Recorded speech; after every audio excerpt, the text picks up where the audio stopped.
नमस्कार मित्रांनो, आज मी तुम्हाला मटणाची रेसिपी करून दाखवणार आहे बघा।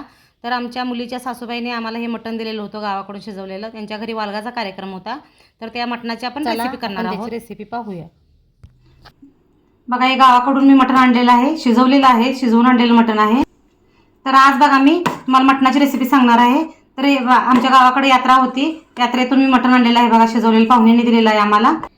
तर त्याची आपण रेसिपी पाहायची आहे। तर बघा, त्यासाठी काय काय लागणार आहे साहित्य आपल्याला। मी वाळलेलं खोबरं घेतलेलं आहे बघा, बारीक चिरून। आलं घेतलेलं आहे,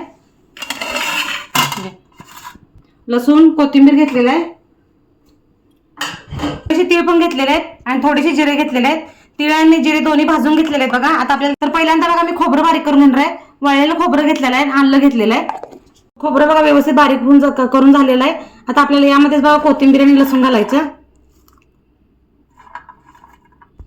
थोडंसं जिरं पण घालायचं आहे बघा आपल्याला। जिरं भाजून घेतलेलं आहे, तीळ पण भाजून घेतलेलं आहे बघा आपण।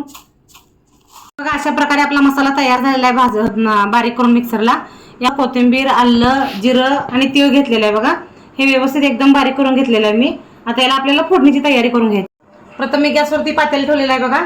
मी मटणाच्या आमटीला फोडणी देणार आहे आता, त्यासाठी आपल्याला फोडणीची तयारी करून घ्यायची आहे।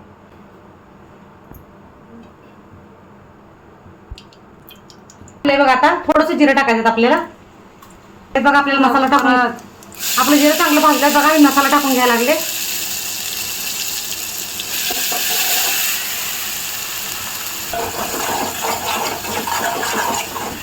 आपल्याला मसाला चांगला तांबूस रंगावर होईपर्यंत भाजून घ्यायचा बघा व्यवस्थित। मटणाचा मसाला व्यवस्थित भाजलेला आहे बघा, त्यामध्ये मी थोडीशी चटणी आणि थोडासा गरम मसाला घातलेला आहे।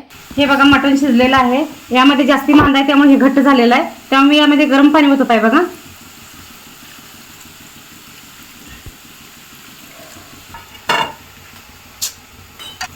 मी पाणी गरम वापरलेलं आहे बघा। चवीनुसार मीठ वापरायचं आहे बघा, मी थोडंसं मीठ वापरणार आहे कारण मटणाला आधीच मीठ असतं, शिजवताना मटणाला मीठ होतं त्यामुळे मी थोडंसं मीठ वापरलंय बघा। बघा अशा प्रकारे आपल्याला मटणाच्या कालवणला उकळी आलेली आहे। आपल्याला एक 5 मिनिटं शिजू द्यायचं आहे बघा ह्याला व्यवस्थित। मटणाचा रस्सा तयार झालेला आहे बघा व्यवस्थित। आता आपल्याला याला गॅस बंद करून घ्यायचा आहे आणि बघा कट किती भारी आलेला आहे, आमटी झणझणीत कट आलेला आहे बघा। अशा प्रकारे जागा वापरलं होतं बघा, तयार झालेले आहे। मांद्यामुळे एकदम कट भारी आलेला आहे याला, बघा किती छान दिसते आमटी एकदम। रस्स्याची अप्रतिम टेस्ट, यामुळे ही रेसिपी नक्कीच तुमच्या कुटुंबातील बघा अशा प्रकारे आपली मटणाची आमटी शिजून तयार झालेली आहे। तर कमेंट मध्ये तुमचा अनुभव नक्की सांगा।